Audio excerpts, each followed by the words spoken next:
Bom dia!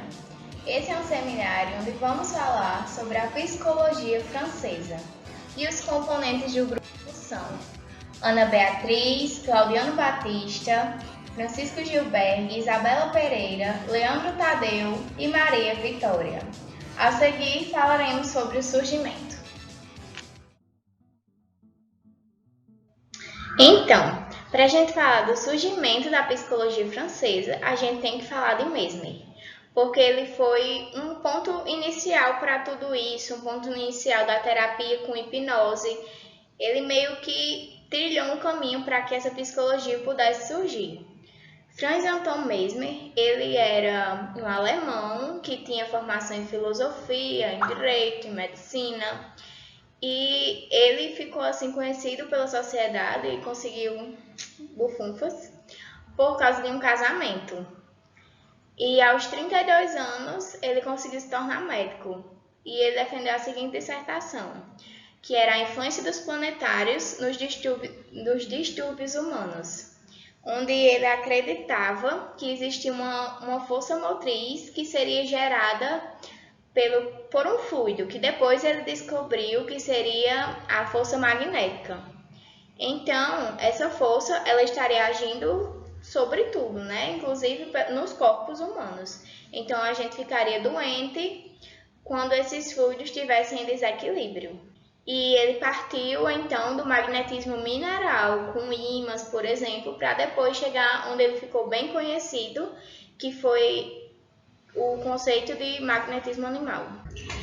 Na Europa, no século XVIII, estava já muito na moda o magnetismo para curar as doenças. Através dos ímãs, eles amenizavam as dores reumáticas. Então, mesmo na sua mansão, ele meio que fez uma clínica, onde ele levava os pacientes para testar suas teorias. Inclusive, ele criou a Cuba da Saúde, que também teve outros nomes, e ela era uma caixa de madeira, como vocês estão vendo aí na imagem, e dentro tinha limalha de ferro, vidro moído, água, e através desses furos saía um ferro que eles iam funcionar como ímãs e ia para a parte dos pacientes que estivessem doendo. Como vocês veem também na foto, dá para ir várias pessoas ao mesmo tempo.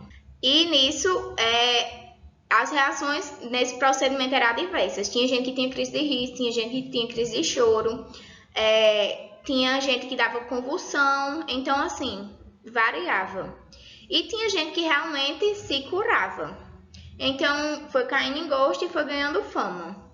Quando foi em 1775, ele fez uma retificação, que ele disse que a cura não era promovida pelo ímã, mas sim pelo magnetizador.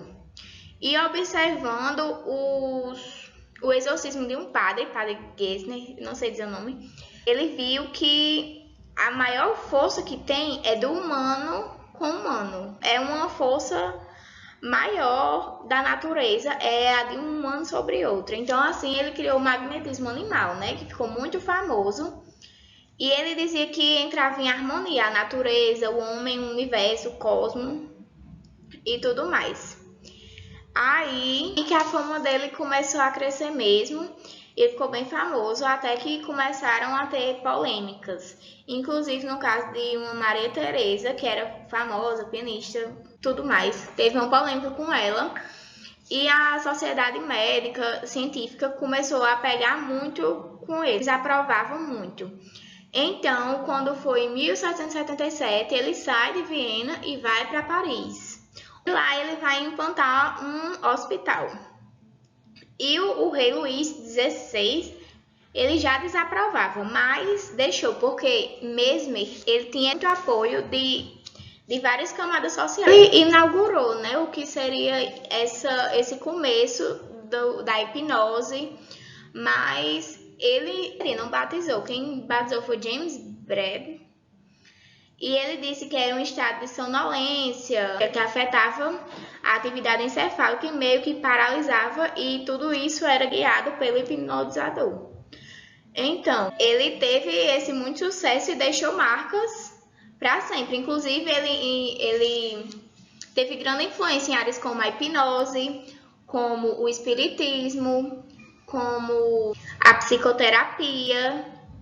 Então ele teve sua influência, a gente não tem como falar do surgimento sem falar dele. Então, ele estava naquela época que era entre as crenças medievais, um misticismo maior, mas também já estava no começo do iluminismo. Então ele pegou essa fase ali de transição e mesmo que ele usasse coisas científicas, ainda eram métodos que não tinham esse apoio da comunidade científica. E ele ficou conhecido como charlatão. Ele caiu em desauge porque teve também muitas polêmicas.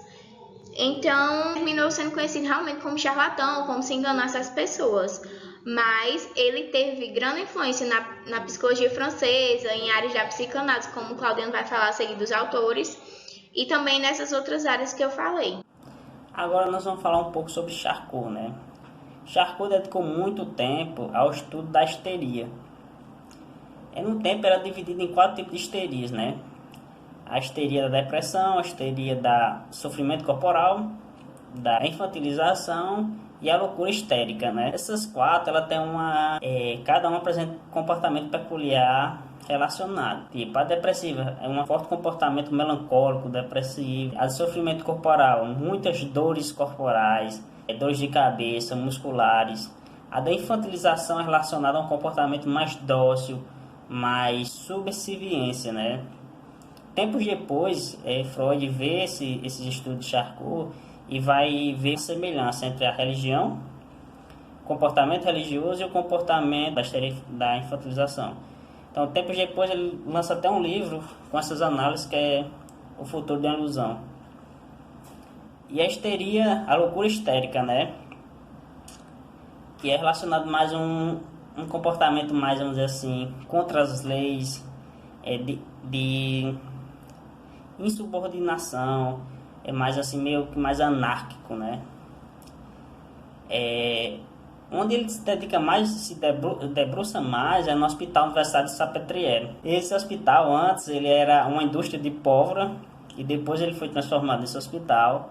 Ele era administrado por padres e freiras, e depois ele passou por uma reforma administrativa, que deixou o hospital mais humanístico. Esse hospital onde foi que Charcot dedicou seu estudo. Vamos agora aos testes na escola. A indução hipnótica de Charcot. Ele demonstrou que pacientes histéricos era possível entrar em indução hipnótica e a partir daí tratar esses pacientes de histeria, porque a partir que ele entrava no transe hipnótico, era mais fácil deles falarem sobre o que causou esse trauma neles, né? Também ele vai trazer ainda muitos estudos e vai apresentar sobre as manifestações somáticas que poderiam ser transferidas de ponta a ponta ainda por ímãs, né? Ele ainda carrega esse pensamento. O hospital, ele serve muito para as sessões que Charcot fazia e apresentava ao público, né? E depois o hospital passa a ser referência de patologia em toda a França. Agora vamos falar sobre Ribot. Ele lançou as bases da nova psicologia, né? Com a publicação do livro sobre a psicologia inglesa contemporânea. A tentativa dele é transformar a psicologia em ciência autônoma, né? Afastando daquele conceito metafísico, espiritualista, que envolve todo o misticismo. Ele tem um ideal assim, muito positivista dentro, progresso da humanidade, uma influência muito forte de Auguste Comte, principalmente visando isso nas bases morais, essa independência da psicologia. Ele tenta ao máximo afastar a psicologia mística da psicologia científica, porque essa é uma nova forma de ele dar autonomia à psicologia, dar uma nova cara de científica. Alfred Binet foi um dos alunos mais brilhantes de Charcot, né? O criador da primeira escala de psicometria, que é essa aqui que a gente está vendo agora. Praticamente ela é resumida, quanto mais refinada aqui nessa parte do triângulo, mais é o grau de excepcionalidade. Alunos que estudam em instituições residenciais, eles têm mais chance de aprender, né? Ele classifica também os indivíduos, da perspectiva dele, né, em os normais, supernormais e infranormais. Ele define isso em cada grau. Ainda do pensamento de Charcot, influenciado por Charcot, nós temos Sigmund Freud, né? Freud, ele frequentou lá fazendo curso em Salpêtrière em 1883 a 1885. Ele se inspirou muito em Charcot nas ideias de Charcot, mas depois ele abandona, né? Porque ele queria algo para curar a histeria. Mas depois de um tempo ele percebeu que a histeria não é. A hipnose é, meus amigos, como em todo bom campo científico, existem oposições. A escola de Salpêtrière teve a sua oposição, que foi a escola de Nancy. A escola de Nancy é fazer fortes críticas, alegando que a hipnose e a histeria são fenômenos patológicos associados. E também vai fazer forte crítica sobre os estágios da hipnose, como também a transferência magnética. Por último, Nancy, vendo toda essa perspectiva do Hospital Salpêtrière, ele adota outro método, o método psicoterapêutico. Então, meus amigos, era isso que a gente tinha para falar aqui hoje sobre esse vídeo. Então, é isso. Obrigado. Corta, Beck. Passou daqui, você pode cortar.